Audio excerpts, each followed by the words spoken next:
میں بھی کہتا ہوں کہ عرش والے میری توقیر سلامت رکھنا، فرش کے سارے خداؤں سے الجھ بیٹھا۔ میں صرف اتنا بتانا چاہتا ہوں کہ بہت پہلے کی بات ہے، اب وہاں پر جبل عمر ہے، اور جبل عمر پر وہاں اب ایک ہوٹل تعمیر ہو رہا ہے، سعودی عرب کا وہ علاقہ ہے۔ ایک آدمی رسول کریم صلی اللہ علیہ وآلہ وسلم کے پاس آیا، اس نے آ کر کہا کہ یا رسول اللہ مجھ سے بہت بڑا گناہ ہو گیا۔ تو آپ نے فرمایا کب ہوا؟ لیکن اسلام لانے سے قبل ہوا۔ آپ نے فرمایا کہ ٹھیک ہے، اب تم اسلام لے آئے ہو، تمہارے سارے گناہ اللہ نے معاف کر دی۔ اس نے کہا میری بات سن لیجئے رسول اللہ، میں آپ سے بات کرنا چاہتا ہوں، اپنے دل کا بوجھ ہلکا کرنا چاہتا ہوں۔ آپ نے کہا کہو تم کیا کہنا چاہتے ہو؟ اس نے کہا یا رسول اللہ میری ایک بچی تھی، اور میں اس بچی کو جب وہ 5 سال کی ہوئی تو میں اس بچی کو کہا میں چلو تمہیں جنگل لے کے چلتا ہوں، اور میں اس کو لے کر چلا۔ جناب اسپیکر توجہ چاہوں گا، میں اس کو جنگل لے کر چلا۔ اب میں اس لیے لے کر چلا کیونکہ میری عزت پر حرف آ رہا تھا کہ میرے گھر بچی کو پیدا ہو۔ نبی کریم بہت غور سے سن رہے تھے، صحیح بخاری اور صحیح مسلم میں اس حدیث کو بیان کیا، ترمذی شریف میں بہت تفصیل کے ساتھ۔ تو انہوں نے بہت توجہ سے سنا، اور کہنے لگا میں جنگل میں لے کے گیا، پھر میں نے ایک گڑھا کھودا۔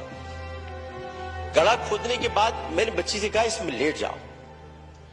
اچھا جب میں گڑھا کھود رہا تھا تو یا رسول اللہ مجھے ایک بات یاد آئی کہ وہ کھودتے کھودتے مجھے پسینہ آنے لگا، تو اس نے اپنے چھوٹی سی چادر سے میرا پسینہ بھی صاف کیا، اور اس کے بعد میں نے اس بچی کو گڑھے میں ڈال دیا، اور پھر میں نے مٹی ڈالی تو عربی میں اسے مجھ سے کہا، ترجمہ آپ کے سامنے پیش کروں، بابا بابا میں مر جاؤں گی بابا، اور میں نے اس کو مار دیا۔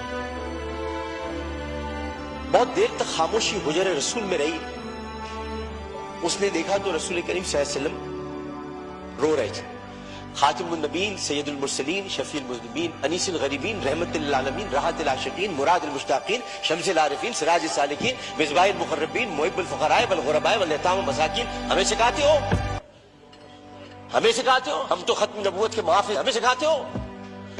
سید الثقلین، نبی الحرمین، امام القبلتین، وسیلتنا فی الدارین، صاحب قاب قوسین، محبوب رب المشرقین ورب المغربین، جد الحسن والحسین، مولانا مولا الثقلین، ابی القاسم محمد بن عبداللہ۔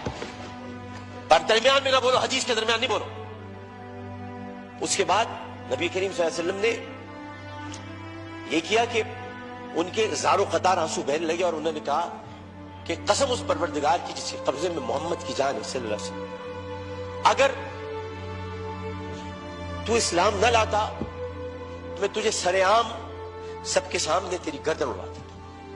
یعنی مطلب یہ ہوا کہ نبی کریم نے بہت پہلے بتا دیا تھا کہ بچیوں کے ساتھ ظلم کرنے والوں کو سر عام ان کی گردن کاٹی جائے گی۔ یہ اصول متعین کر دیا تھا محمد مصطفیٰ، یہ سزا متعین کر دی۔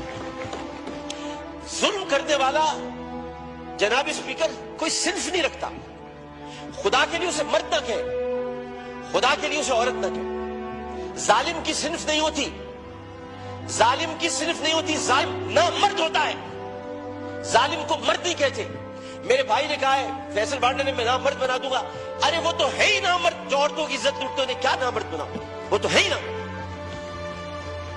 ہم ظالم کی صنف مقرر کر کے معاشرے کو پھر تقسیم کرتے ہیں۔ ہمیں کسی کی صنف مقرر نہیں کرنی، ہمیں صرف اور صرف قرآن اور سنت کے مطابق ان سزاؤں کا احیا کرنا ہے جن کی ضرورت ہے۔ بحث ہمیں یہ کرنی ہے کہ انسانیت کی تذلیل ہوئی، بحث ہمیں یہ کرنی ہے کہ ہم کیا کر رہے ہیں، بحث ہمیں یہ کرنی ہے کہ اگر ہم ریاست مدینہ کے دعوے دار ہیں تو ریاست مدینہ میں اگر ایسا واقعہ ہوتا تو ہم کیا کرتے۔ ہمیں یہ کرنا ہے، ہمیں قانون سازی کرنی ہے، ہمیں اسمبلی میں بیٹھ کر اس معاملے کو مل جل کر حل کرنا ہے۔ جبکہ قرآن کہتا ہے ان الصفا والمروہ من شعائر اللہ، جب اللہ نے 2 پہاڑوں کو مروہ اور صفا کو عزت دے دی تو پھر ان کی عزت کیوں نہ اتاری جائے، جنہوں نے پہاڑوں کے نام پر عزت دینے والے پروردگار کی پیدا کی ہوئی مروہ کو بے عزتی کے ساتھ اس کی عصمت دری کی، ان کی عزت کیوں نہ اچھالی جائے، ان کی گردن کیوں نہ کاٹی جائے، ان کو سر عام پھانسی کیوں نہ دی جائے۔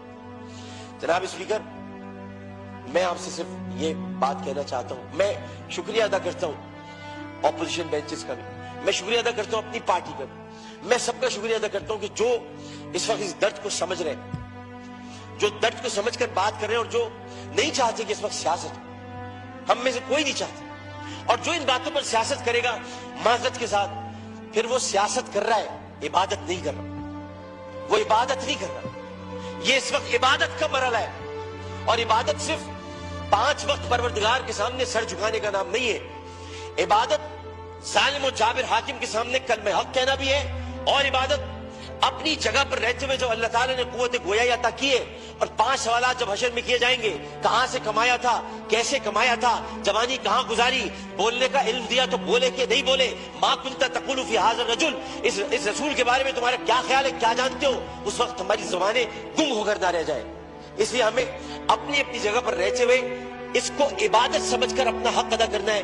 میں اتنا کہنا چاہوں گا آخر میں, جناب اسپیکر, میں اس ایوان سے ہاتھ جوڑ کر مطالبہ کرتا ہوں, بحیثیت ان کا ساتھی, بحیثیت رکن قومی اسمبلی, انہی کا ساتھی, انہی کا بھائیوں, اپنی بہنوں کا بھائیوں, اپنے جب ہمارے اپوزیشن والے ان کی بہنوں کا بھائیوں, صرف اتنا کہنا چاہتا ہوں کہ اس اسمبلی میں ہم پتہ نہیں کب رہے, کب تک رہے, کیا رہے, ہمیں نہیں پتا, لیکن ہم جتنے دن بھی رہے, یہ اسمبلی ایک تاریخ بن جائے کہ ہم نے, یہ اسمبلی نے قرارداد منظور کی تھی اور بل بنایا تھا کہ بچیوں کو میں ہر قتل کی بات ہے, بچیوں کی عصمت دری کرنے والوں کو سزائے موت دی جائے.